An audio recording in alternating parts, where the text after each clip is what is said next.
26,000 চাকরি বাতিল হয়েছে। এর প্রভাব কি পড়বে 2026 সালের বিধানসভা ভোটে? বৃহস্পতিবার সুপ্রিম কোর্ট বাংলার প্রায় 26,000 শিক্ষকের চাকরি বাতিল করেছে। 2024 সালের এপ্রিল মাসে কলকাতা হাইকোর্ট যে নির্দেশ দিয়েছিল, 1 বছর পর সুপ্রিম কোর্টের প্রধান বিচারপতি সঞ্জীব খান্নার বেঞ্চ কার্যত তাই বহাল রেখেছে। ত্রিপুরায় তখন ভরা বাম জামানা, মুখ্যমন্ত্রী সিপিএম এর মানিক সরকার।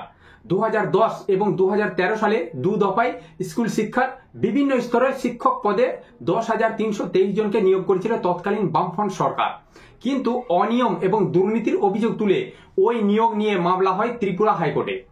গোটা প্যানেল বাতিল করেছিল আগরতলার উচ্চ আদালত। সেই নির্দেশকে চ্যালেঞ্জ করে সুপ্রিম কোর্টে গিয়েছিল মানিকের সরকার। কিন্তু 2017 সালে শীর্ষ আদালতও সমগ্র প্যানেল বাতিলের নির্দেশ বহাল রাখে। ঘটনাচক্রে তার পরের বছরই ছিল ত্রিপুরার বিধানসভা ভোট, যে ভোটে পড়ে গিয়েছিল মানিক সরকার। ঠিক সেই রকমই কি খেলা খেলেছে বিজেপি? সামনেই 2026 সালে সামনেই আসছে বিধানসভা ভোট, আর সেই বিধানসভার ভোটের আগে এরকম একটা দুর্ঘটনা ঘটিয়ে ফেলল বিরোধী দল। তাহলে কি এই পশ্চিমবঙ্গে ত্রিপুরার মতো কি হাল হতে চলেছে? বৃহস্পতিবার সুপ্রিম কোর্ট বাংলার প্রায় 26,000 শিক্ষকের চাকরি বাতিল করেছে। 2024 সালের এপ্রিল মাসে কলকাতা হাইকোর্ট যে নির্দেশ দিয়েছিল, 1 বছর পরে সুপ্রিম কোর্টের বিচারপতি সঞ্জীব খান্নার বেঞ্চ কার্যত তাই বহাল রেখেছে। ঘটনাচক্রে আগামী বছর বাংলায় বিধানসভা ভোট, ত্রিপুরার সেই ঘটনার নিরিখে তৃণমূলের জন্য সুপ্রিম কোর্টের বৃহস্পতিবারের নির্দেশ কি উদ্বেগের? তবে একই সঙ্গে এই তথ্য প্রণিধানযোগ্য যে ত্রিপুরার মোট জনসংখ্যা কম, মাত্র 40 লক্ষ। সেই অনুপাতে 10,323 সংখ্যাটি সারা রাজ্যেই অনেক বেশি প্রভাব ফেলেছিল। সেখানে বাংলার জনসংখ্যা 10 কোটির বেশি।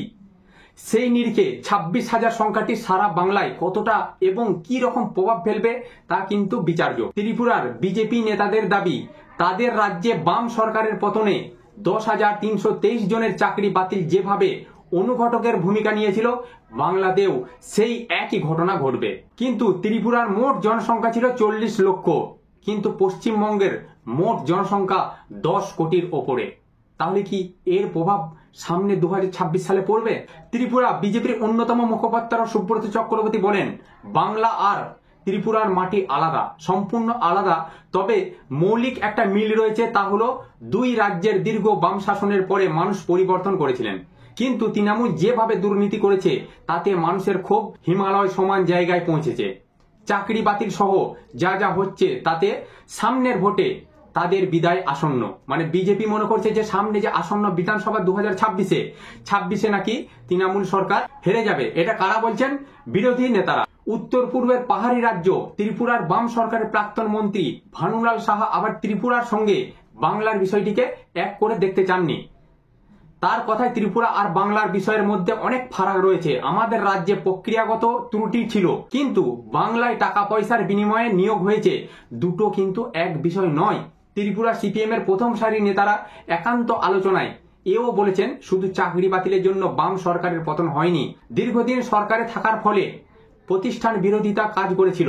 বাংলাতেও তৃণমূল যখন 2026 সালের বিধানসভা ভোটে যাবে, তখন মমতা বন্দ্যোপাধ্যায় সরকারের মাথায় থাকবে 15 বছরের প্রতিষ্ঠান বিরোধিতা। সেদিক থেকে প্রায় 26,000 শিক্ষকের চাকরি বাতিল কি তৃণমূলের জন্য উদ্বেগের?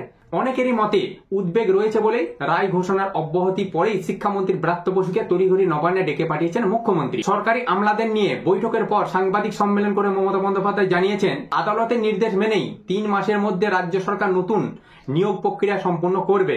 সেই সঙ্গে মমতা এও বলেছেন, এই মামলায় তো তৎকালীন শিক্ষামন্ত্রীকে মানে পার্থ চট্টোপাধ্যায়কে জেলে রেখে দেওয়া হয়েছে, অনেক দিন হয়ে গেল, একজনের অপরাধে কতজনের শাস্তি হবে? গত বছর লোকসভা ভোটের প্রথম দফা হয়ে যাওয়ার পরে কলকাতা হাইকোর্ট 26,000 শিক্ষকের চাকরি বাতিল করেছিল। সেই নির্দেশের পরই সুপ্রিম কোর্টে যাওয়ার সিদ্ধান্ত ঘোষণা করেছিল মমতা ব্যানার্জি স্বয়ং। কিন্তু ভোটের বাক্সে বিপুল কিছু হেরাফেরি হয়নি, বরং 2019 সালের তুলনায় বাংলায় আসন বেড়েছিল তৃণমূলের। তবে রাজনৈতিক মহলের আলোচনায় ত্রিপুরার প্রসঙ্গ আসছে, কারণ বছর ঘুরলেই পশ্চিমবঙ্গে বিধানসভা ভোট। তো সম্মানীয় দর্শকবৃন্দ, অবশ্যই আপনারা আমাকে কমেন্টে লিখে জানিয়ে দেবেন 26,000 চাকরি বাতিল হয়েছে, এর প্রভাব কি পড়বে 2026 সালের বিধানসভা ভোটে? তো আজ এই পর্যন্তই। চ্যানেলে নতুন হয়ে থাকলে অবশ্যই সাবস্ক্রাইব করে দেবেন, কারণ প্রত্যেকটা মুহূর্ত এই ধরনের নিত্য নতুন ভিডিও আমি আপনাদের কাছে পৌঁছে দেবো।